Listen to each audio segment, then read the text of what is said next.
સારવાર કરજો કમ્પ્લીટ અને મોટી આયોજન આપણે બોટાદમાં કરવાનું થાય છે. જે લુખાવાની હવા હોય ને કે પોડીને દીકરા વારંવાર મારીએ બરાબર, એ હવે થવા દેવાનું થતું. આપણે કોઈને અન્યાય કરવા માંગતા નથી અને આપણે કોઈ રજવાડા કોઈને આંચકી નથી લીધા. આ લોકશાહી છે બરાબર, લડવાનો બધાને અધિકાર છે બરાબર. કારણ વગર કારણે આપણે કોઈ દબાણ રહી જાય કે આપણે સહન કરવાનું થતું નથી. બહુ સહન કર્યું છે આપણે. કાયદા અને સંવિધાનમાં માનવાળા વ્યક્તિ છીએ બરાબર. પોલીસ પ્રશાસનથી કાલે ઘણા ફોન આવ્યા, ચિરાગભાઈ ગુના દાખલ થઈ ગયા છે, આરોપી પકડાઈ ગયા છે બરાબર, તો તમે કે રેલું કે મોકૂફ રાખો. તમે કીધું ભાઈ એસપી સાહેબને હાજર રાખજો, અમે આવીએ બરાબર. કેમ કે હમણાં 3 થી 4 બનાવ બન્યા છે. આપણે કોઈને અન્યાય કરવા માંગતા નથી, પણ ખોટી રીતે દર ખેલે આપને ભોગ બનાવે બરાબર, ને પોતાને તુમર ખાન સમજતા હોય કે અમે કિંગ છીએ અને અમે કાલ અમારે તમને ઉભા ન દઈએ. આ તો ડરાવવાની વાત છે કે તમારે અમારી સામે ઊભું રહેવાનું નહીં બરાબર. સાજા થઈ જાઓ કમ્પ્લીટ. પછી તમારા જ વિસ્તારમાં આમાં ફ્રેક્ચર આવ્યું કે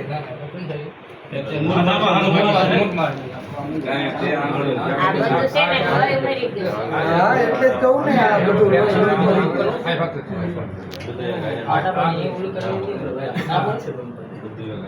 સમાજે થોડીક હિંમત રાખવાની જરૂર છે બરાબર, અને અંદરથી ડરનો માહોલ કાઢવાની જરૂર છે. એટલે ટૂંક સમયમાં આપણે બોટાદમાં કાર્યક્રમ ગોઠવીએ છીએ બરાબર. અને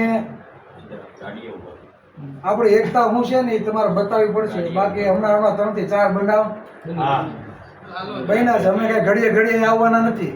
તમારે જ આ વિસ્તારમાં રહેવાનું છે, તો યુનિટી ને એકતા હશે બરાબર. પોલીસ વાળા તો આ બદલી જાય, બીજા આવી જાય. જ્યારે પણ જરૂર પડે એટલે ઊભા છીએ.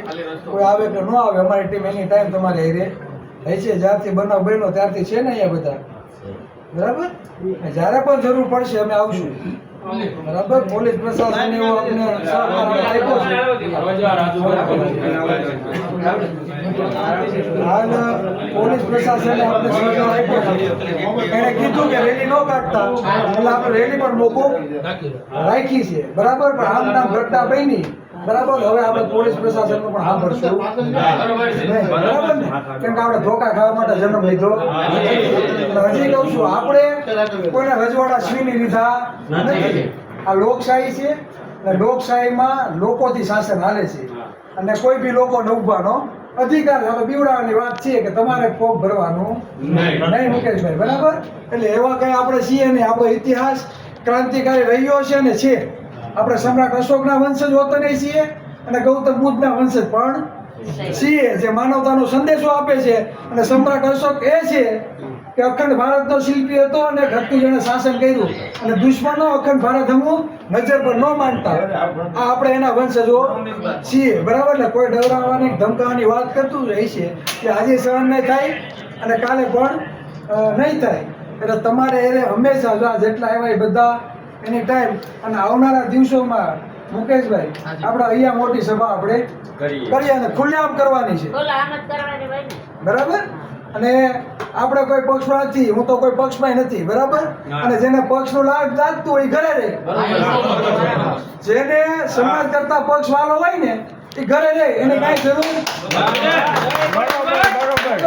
અને આપણે આપણા એક પણ ભાઈના દુશ્મન નથી, પણ આપણા જ ભાઈઓને કોઈ ધોકામાં આ તો સારું થયું સમજી લો કે આપમાં હોય કોઈ કાર્યકર્તા મારો કાલે ભાજપ વાળો ને કોક છે, કોઈને મનમાં હવા હોય તો કાઢી નાખે. કેમ કે હમણાં જ એક ખાંભા કે લાઠીને એક સેટ છે બરાબર.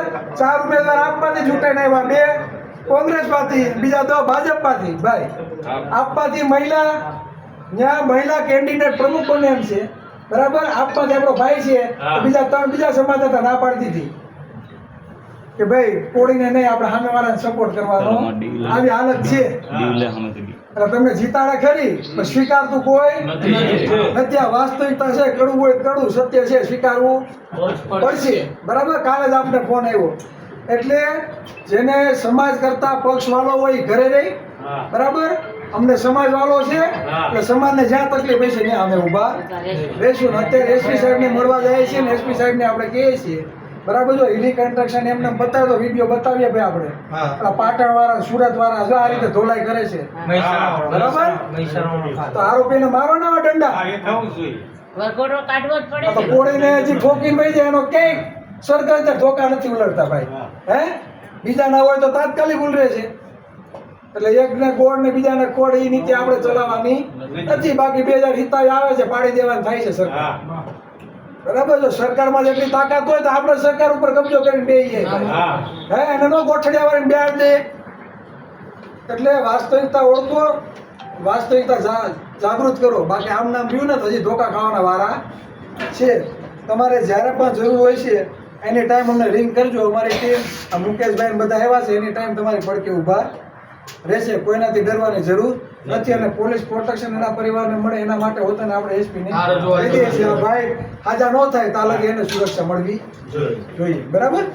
હાલો અમે હવે બરાબર.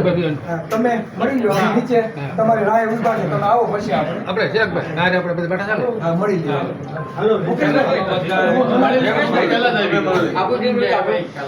જે કઈ જરૂર હોય એ ખાલી રિંગ કરજો. આખું સંગઠન તમારી સાથે, અમારું યુવા કોળી એકતા સંગઠન. અત્યારે અમે એસપી સાહેબ કાંઈ જવી રિકન્સ્ટ્રક્શનની માગણી કરવી. માત્ર આપણે કંઈ ધોકા ખાવા જન્મ લીધો નહીં. અમને કોઈ ધોકા ઉપડતા આવડે, અમને કાયદા ઉપર ભરોસો હોય. પણ જો કાયદો અમારો ભરોસો તોડશે તો અમને ધોકા ઉપાડવામાં વાર નહીં લાગે. ગુજરાતની અંદર સૌથી વધારે વસ્તી ધરાવતો સમાજ હોય તો અમારો સમાજ છે.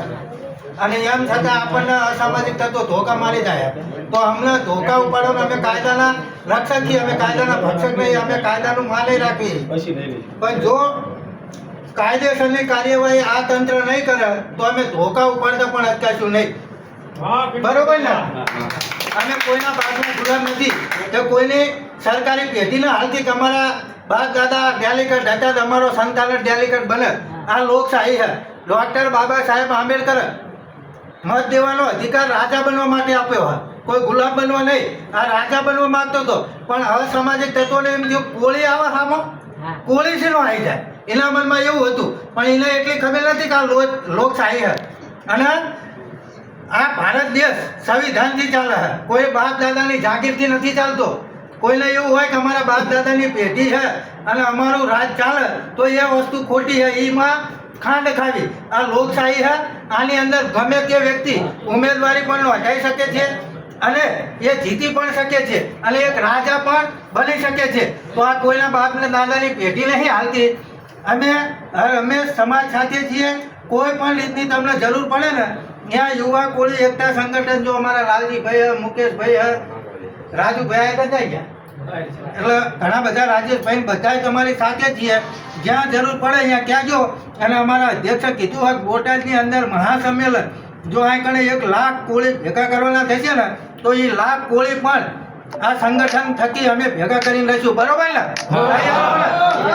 અને આ સમાજ કોઈનો ગુલામ હતો નહીં, કોઈનો ગુલામ છે નહીં અને કોઈનો ગુલામ બનવાનો પણ નથી. સમાજ માટે હર હંમેશ જેના પક્ષ વાળો એ ઘરે ગોદડા ઓઢીને હુઈ રહ્યો. ચિરાગભાઈએ જે વાત કરી ને, જેના પક્ષ વાળો એ ગોદડા ઓઢીને હુઈ રહ્યો એનું અમારે કામ એ લે. પણ જેના સમાજ થકી પ્રેમ હોય ને એ સમાજ પડખા આવી અને આવા મુસીબતના સમયને આવી ઉભા રહો, એ જ અમારી માગણી અને લાગણી છે. હર હંમેશ અમે તમારી સાથે છીએ. જ્યારે પણ જરૂર પડે ત્યારે એક રિંગ કરજો. તમારા માટે જેમ બગદાણાની અંદર 200 ગાડીઓનો કાફલો પહોંચ્યો હતો ને એવડી જો આગળ 500 ગાડીઓનો કાફલો ભેગો કરવાનો થશે ને તો આ યુવા કોળી એકતા સંગઠન, યુવા કોળી એકતા સંગઠન ભેગો કરશે. ક્યારે પાછા પડ્યા નથી અને ક્યારે પાછા પડવાના નથી. કોળીના સંતાન છીએ, ક્યારે ગુલામી પસંદ કરી નથી અને ક્યારે કરવાના પણ નથી. એટલે જ્યારે પણ જરૂર પડે અમે તમારી સાથે છીએ. જય માન દાદા, જય કોળી સમાજ. જય જય કોળી સમાજ. જય જય માનદાતા.